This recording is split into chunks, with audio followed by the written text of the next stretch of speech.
Hello and welcome to this lecture, and in this lecture we are going to talk something about Itertools. That is nothing but iter and tools tools. So as the name signifies, Itertools are nothing but a set of tools which are required for functional programming. So if you talk about Itertools, it is actually a module in the standard library which contains several functions useful in functional programming. So as we have already learned about modules are nothing but it is actually some code which is written by someone else, but we could import the module and we could actually use functions in that particular module. So Itertools is one of such modules which will include some functions which we could use to actually perform functional programming. So in this case, what we are going to do is that we are going to learn a few things about the Itertool modules. We are going to use some functions in that Itertool modules as well, and we are going to take an example so as to how to use functions in that particular module. So as I mentioned, Itertools is actually a module, so you actually need to import a module before you use any code from that module. So you simply need to type in from, and you actually need to import from Itertools. So you type in Itertools right here. So now we actually need to understand what we actually need to import from Itertools. So Itertools actually contains a lot of functions which we could use from, and the first function which we are going to learn, or the important function which we are going to learn in this case, is the count function. So you simply need to type in from Itertools import count. So what this line means is that from the Itertools module, we want to import a function which is called as count. So the count function is a function which keeps on counting till infinity from a particular limit. So to this count function, you need to pass in a limit, and once you pass in a limit, so let's say if you pass in the limit as 5, so it is going to start counting from 5 and it is going to actually count till infinity. So by using this count function, let's say how to print out numbers in a particular range. So for that we type in for I in count. So instead of using a range function for a for loop, we use the count, and let's say we want to print out numbers from 3.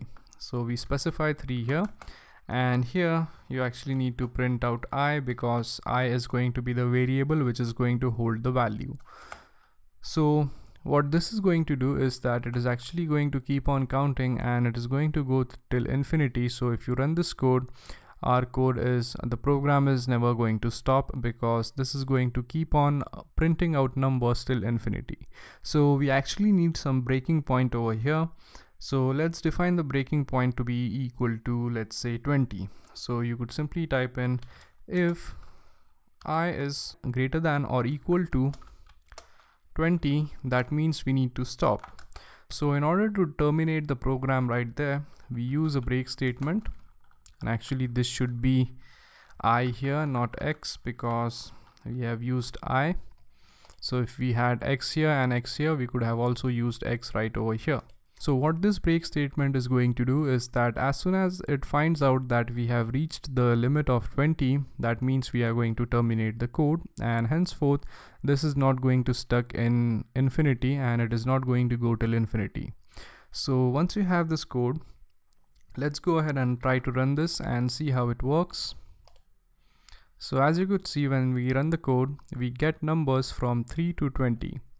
So that's how we could use the count function from Itertools, and actually it is similar to the range function, but the only difference is that count function actually accepts a single parameter and it is a function which belongs to the Itertools module.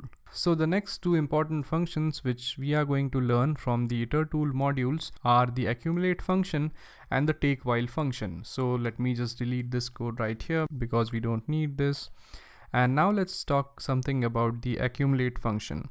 So if you talk about accumulate function, it is a function which returns the running total of values in an iterable. So this might sound a little bit confusing, but what accumulate function does is that, let's say you have a particular list or a set of numbers. So the accumulate function is actually going to keep on adding one number to the other number. So in order to check how the accumulate function actually works, let's go ahead and import the accumulate function from the Itertools. So we type from Itertools import accumulate. Now let's create a list by using the accumulate function. So we type numbers, as this is going to be a numbers list, and then type in list, and to this list we are going to pass in the accumulate function, and to this accumulate function you need to pass in a range. So let's say we want numbers from 0 to 8. So if you have a range of 8 here, and if you go ahead and print out the numbers stored in this numbers list right here, and if you save the code and if you run it, as you could see, you will have a list right here. So what this accumulate function does is that it keeps on accumulating the numbers from the start. So right here, as the first number is going to be 0 in this range, we have a 0, then we have 1, and what it does is that it takes the previous number and the current number and it adds them up. So 0 and 1 is 1, then it jumps on to the next number, which is 2. So it is going to take 2 and it is going to add the previous numbers, which is 1. So essentially we have the value equal to 3 right here. It is going to jump on to the next, and as next number is 3, it is going to come back, it is going to add 2, it is going to add 1, it is going to add 0, and hence we have the value of 6 right over here. So this is how the accumulate function actually works. So accumulate function essentially keeps on adding or keeps on accumulating the numbers as we go along in a particular list. Now let's talk about the take while function. So as the name suggests, the take while function actually takes items from a particular list while a function remains true. So let's say you want to have certain items from a list, but only if a certain condition turns out to be true. So for example, as you could see now in this list, we have numbers from 0 to 28, and let's say you only want numbers which are less than 10. So to impose this condition on your list, so you could go ahead and use the take while function, and that is going to actually filter out the result according to your function. So what you simply need to do here is that first we obviously need to print out the result. To this we pass in list, and to this list we pass in take while, but even before using take while we actually need to import it from the same module. So when you have to import two functions from a single module, you simply give a comma after the first function, then you simply need to type in the next function, which is in this case take while. So this is actually going to import this function, and we pass this over here, and to this take while you actually need to pass in two parameters.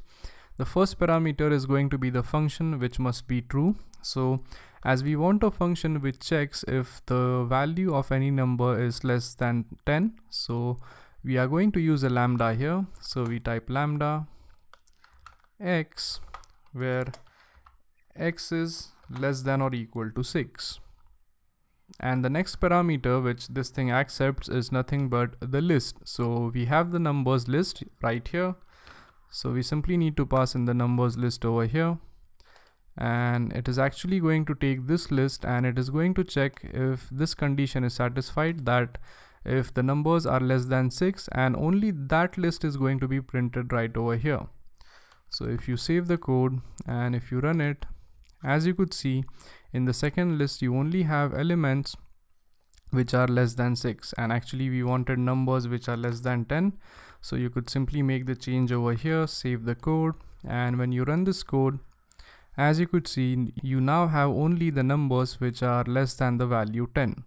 So that's how we could use the Itertools and various functions in the Itertools. But these three functions from the Itertools were the extremely important one. Hence I thought it would be extremely useful if I kind of explain you how these functions are important and how they are actually used. So thank you very much for watching this lecture, and I'll see you guys in the next lecture. Thank you.